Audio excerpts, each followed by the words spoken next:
Watch this. It's not about flipping Idaho. It's just about having representatives that actually listen and fix problems and care about us. And it's not about how many showed up Saturday to say that, although thousands did. And not just in Boise. But does another Trump protest matter in ultra-conservative Idaho? Meanwhile, President Trump's big policy bill continues to bring up debate over its potential impacts, including Medicaid cuts, with cancer organizations projecting the loss of care for thousands of Idahoans. Converting city mice to, well, the country kind. An Idaho couple taught kids the confidence and ability it takes for life in the arena. We're going to take a look back at the Cowpoke Kids Camp and how it changed lives for the better. Well, if you were there on Saturday, at the base of the Capitol steps, shoulder to shoulder under the shade of the Cecil Andrus Park, lined up down Capitol Boulevard, you may have wondered how many others were there with you to take part in the latest 50-51 protest in downtown Boise. It was a gathering reminiscent of the Women's March of 2017 or the George Floyd Vigil of 2020, and many others say it was a combination of both of those. Boise police, though, estimated attendance to be around 4,000 people. Organizers and those there say that miscalculation misses the mark by several thousand. Regardless, local organizers of the 50 protests, 50 states, one movement, say size does matter. But it's not the only thing that matters. What began as a nationwide anti-Trump rally shortly after he took office earlier this year has grown considerably in response to what the group calls anti-democratic and illegal actions of the president and his administration. Those who did show up to Saturday's No Kings protest were there for a litany of reasons, but they centered around President Trump spending $45 million on a military parade, all while making cuts to Medicaid, veterans benefits, or unconstitutional immigration policies, or considering the selling of public lands. So what do organizers think of the turnout? And is this movement getting any momentum? Joe Termes is a volunteer with 5051, but the Caldwell High School graduates say it didn't start out as that volunteer. No kings! No kings! An overall frustration with the Trump administration, honestly, you know. Obviously, we have a lot of conservatism here in Idaho. I was conservative for a long time, maybe not so much anymore, but kind of really opened my eyes as to the level of structure and support that we actually all rely on, just seeing that being, you know, eroded away, you know, whether it's veterans benefits for family. You know, my son's on Medicaid. He has a lifelong disability. He will always be disabled, and seeing the risk of that going away, you know, having friends lose work from the Doge cuts. I mean, it was really upsetting. Yeah, and so, you know, I've been kind of frustrated for a long time anyway, and seeing that there was people also frustrated and wanting to do something about it was very motivating. Okay, so you've been seeing that there are other people like you. Yeah. That number really swelled this last weekend. I mean, was this the biggest one? By far. By far. It was, I think, 13,000, I think is what BPD said at the end. What do you think about that? That number of people? In a way, I'm not surprised, but it is very inspiring.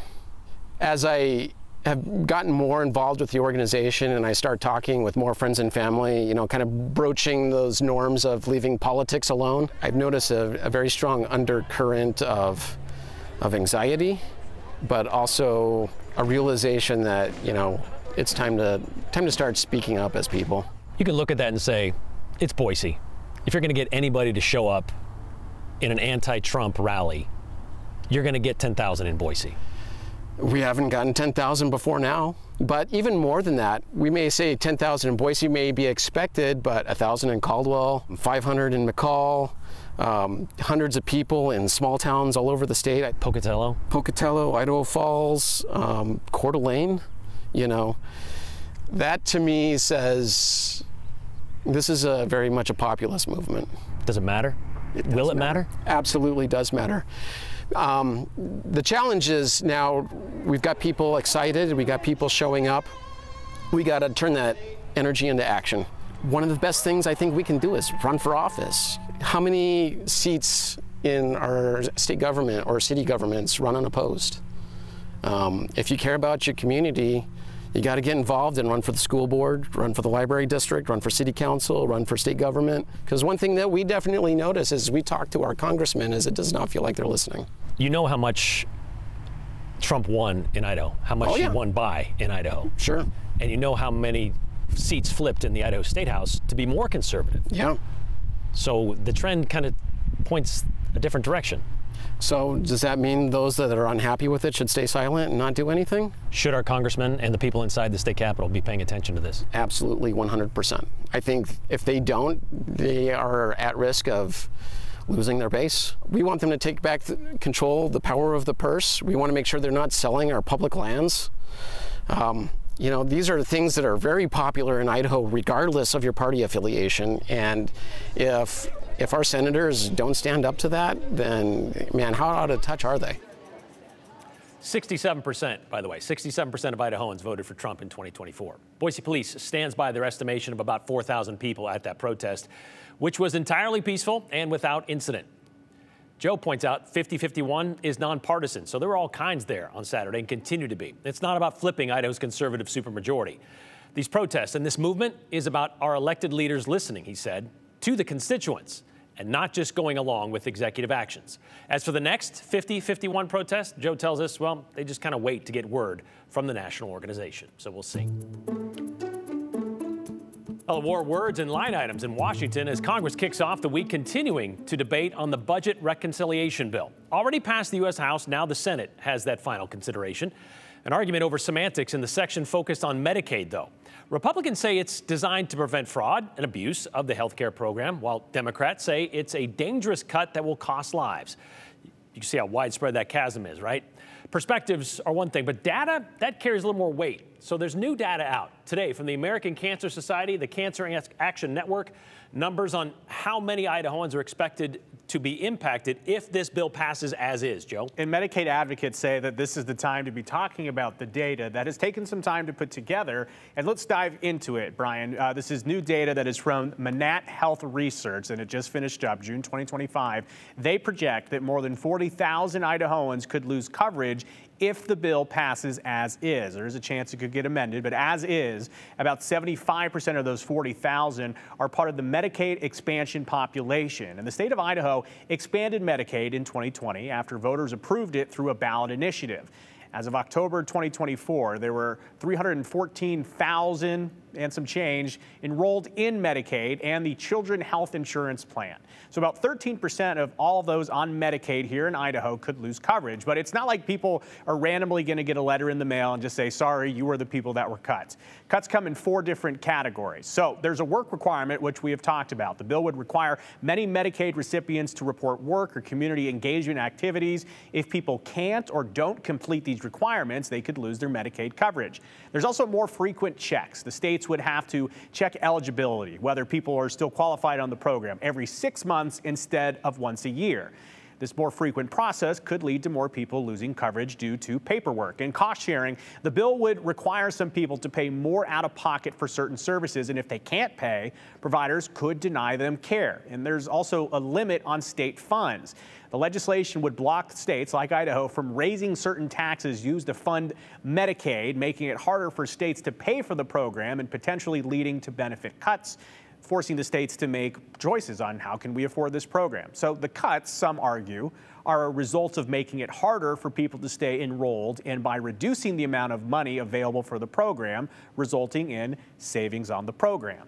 Erin Riley from Idaho Protects Medicaid details the impact of it.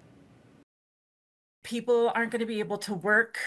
People are going to have to decide whether or not they're going to pay their bills, choose food on the table, or whether or not they're going to go and get maybe a screening or health care until it's a real major emergency. So those 4 areas, I want to dive in on one more as an example. The cost-sharing provision is certainly one that medical advocates are drawing attention to.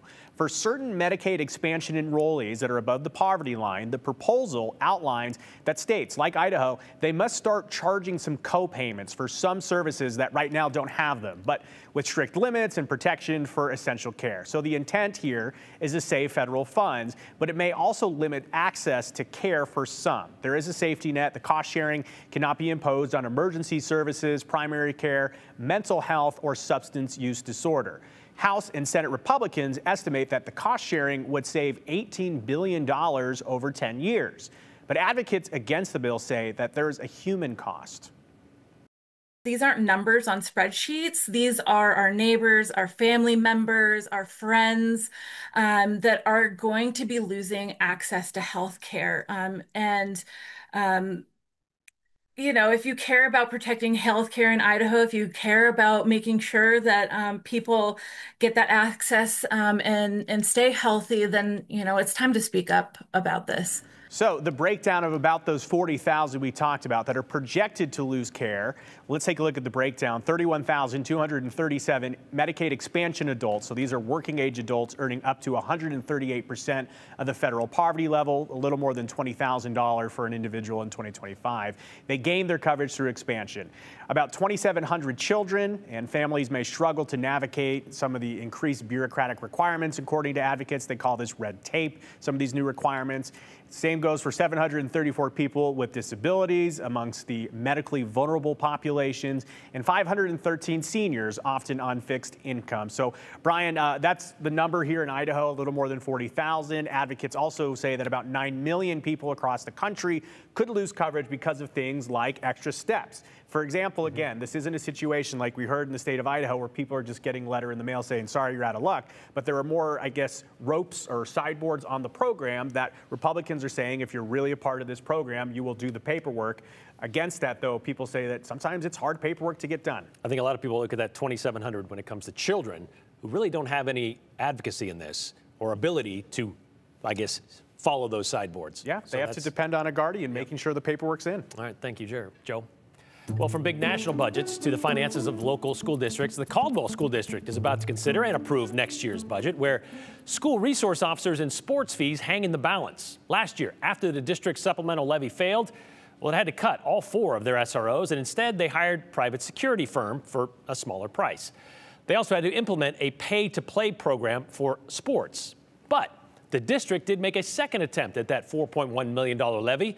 That was in November, and it passed. So now the school board, they have some money to play with. They're deciding what they can and cannot afford. And Aspen Shumpert, we should hopefully get those answers tonight, whether it's SROs or sports or both. Yeah, that's up for discussion tonight. The board is expected to make a vote, which is going to start here at that budget hearing at 6 p.m. So we're almost to that hearing. But right now, both of these items are planned to be voted on tonight. Again, last week, the district actually discussed the future of sports fees per request of the board.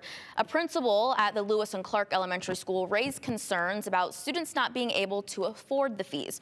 Right now, a Caldwell School District student pays $100 to participate in a sport, while non-district students, like those in charter schools without sports teams wanting to play on a Caldwell sports team, pays anywhere from $190 to $460.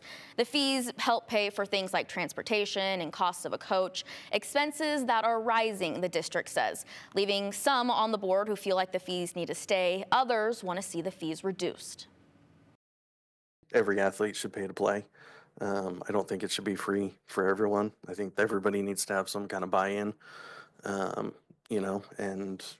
if teams can create boosters and be able to pay for themselves, then great. We have talked about how important sports is for a lot of our students, and that's what they will, the reason they come to school, because when it comes to school safety, the district does plan to add school resource officers back into the schools starting this fall. The SRO contract says Caldwell Police Department would provide 2 SROs, costing the school district $90,000 for each officer. What is set to be the final version of that SRO contract has some added language about the SRO's access to sensitive student information, like students' addresses or documents outlining unique needs for a student with a disability. We do feel it's also important that we protect information such as if a student has an individual education plan, IEP. Not everyone needs to know what's in that IEP.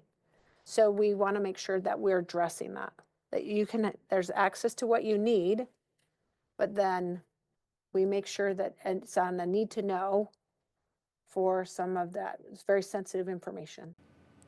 The contract also has an agreement that protects each party from liabilities if either of them were to face any legal trouble. Again, Brian, expecting to get those answers tonight about the future of sports and the future of student safety in the Caldwell School District. All right, we'll see what happens.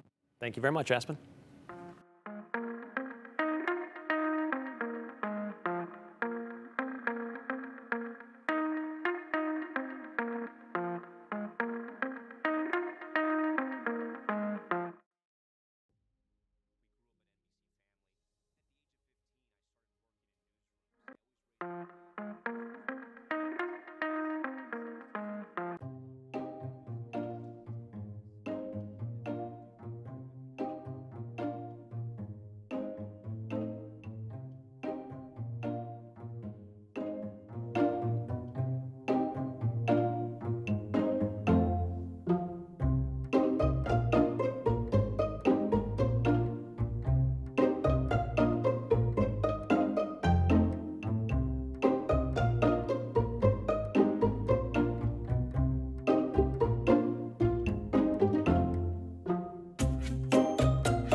Well, rodeo season is in full swing. Snake River Stampede kicking off tomorrow. It's one of several taking place here across the Gem State. Brings in fans, first-timers, for a chance to watch the courage and the intensity of a lot of competitors. You got barrel racing, bronc riding, bull riding, and of course there's roping.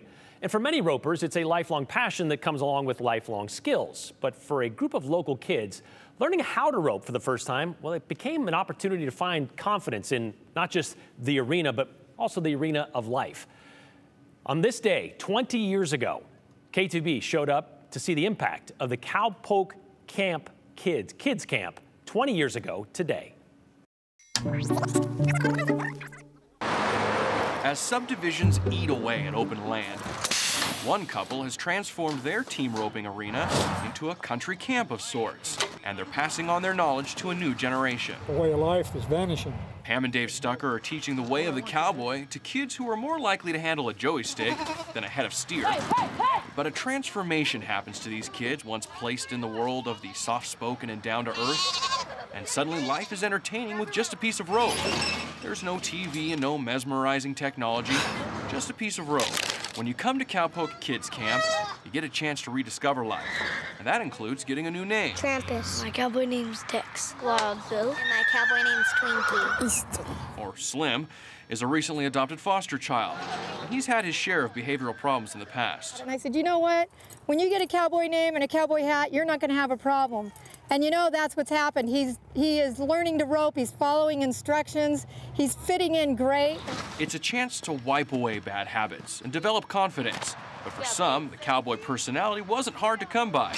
Wyatt has been roping for half his life. He's already won 2 competitions, but was regrettably beat out recently by an older competitor. He's a kid, he's about my age, he's 4 and a half. I didn't want to win because I already had 2 belt buckles. 2. Wyatt's already found his career, educating those not as well versed in the cowboy way. I have some friends who don't know how to rope, so I taught them how to rope on my goats. And with a newfound joy of fresh air, hard work, and goat tying, these cowpokes have a lifetime to spin one fantastic yarn. Oh yeah, I'll tell you about that one. David Gale, Idaho's News Channel 7. Did he say dotes instead of goats? That's amazing. And I know what you're thinking. Who is that Wyatt kid and where is he now? Are you kidding me? That kid was great. Okay, so we reached out to Pam Stucker today to see if she knows, and she was racking her brain trying to remember, but they gave them all cowboy names, as you heard, so we don't know his real name. That story's 20 years old. I couldn't find it anywhere. Pam did tell us, though, they only did the Cowpoke Kids Camp for a few years, and they finally sold their property in Meridian about 3 years ago. Since then, they bought an acre in Kuna and keep a couple of horses there, what she called her and Dave's cowboy retirement property. But if you know who that 4-year-old, or was he 4, or he said he lost to a 4-year-old? I can't remember. If you know who that Wyatt kid is, he would now be in his 20s. Please let us know.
Well, I add this one to the list. Idaho libraries are taking hits from federal cuts. Plus, it was announced last December, but the winner of the Idaho Lottery raffle has yet to come forward.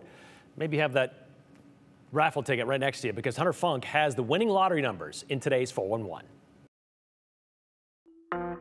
The Canyon County Sheriff's Office is now leading the investigation after an Owyhee County Sheriff's deputy shot and killed a man. It happened in Bruno yesterday morning.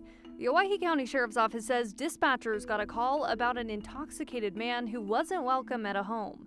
When a deputy arrived, they say the man was holding a rifle and refused several commands from law enforcement to drop it.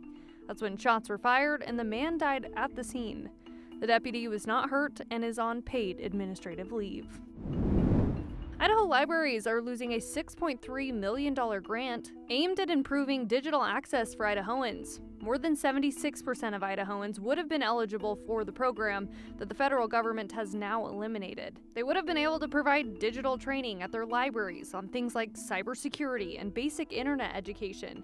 The grant would have also given resources to low-income families, so they weren't doing tasks like booking doctor appointments or paying bills on smartphones.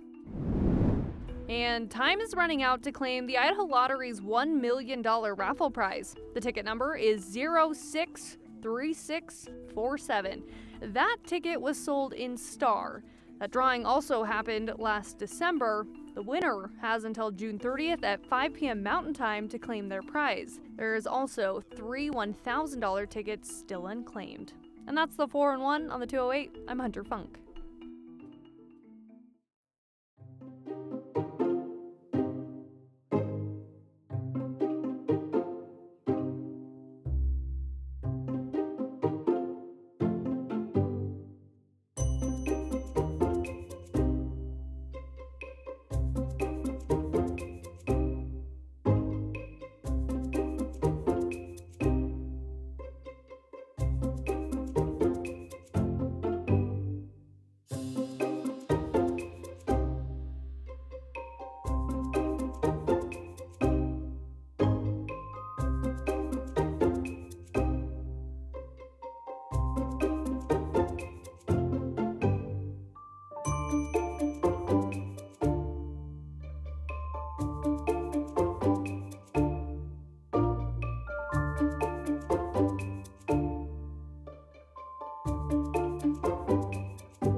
All right, let's get to your comments on this Monday. Mike has something to say. As far as the protesters upset with Trump spending $45 million celebrating the U.S. Army, we are not speaking German or Japanese or having tea and crumpets in the afternoon because of our U.S. Army heroes throughout history. I guess the question to you, Mike, is did you need $45 million to know that? Or you knew that already, right? A lot of people still or already know that as well. That's kind of their concern is the $45 million price tag, considering all the cuts. Where'd they get the name 50-51? It's 50-51. 50 states, 50 capitals, one movement. Started out as 50 states, 50 capitals, one day, but it's obviously expanded beyond that. Biggest reason for Trump protests? Because the protesters don't want to lose their free stuff, says Wayne. Like public lands or Medicaid, free stuff? Okay. Being in Los Angeles last week and attending the Boise No King protest this Saturday in Boise, let me tell you, LA can take a few pointers from Boise on how to execute a peaceful protest. I like my protests non-flammable, says Scott. It's also how they celebrate a Super Bowl victory. Did you ever think of that? We'll see you tomorrow. Continue with us and watch free now on the KTVB Plus app everywhere you stream.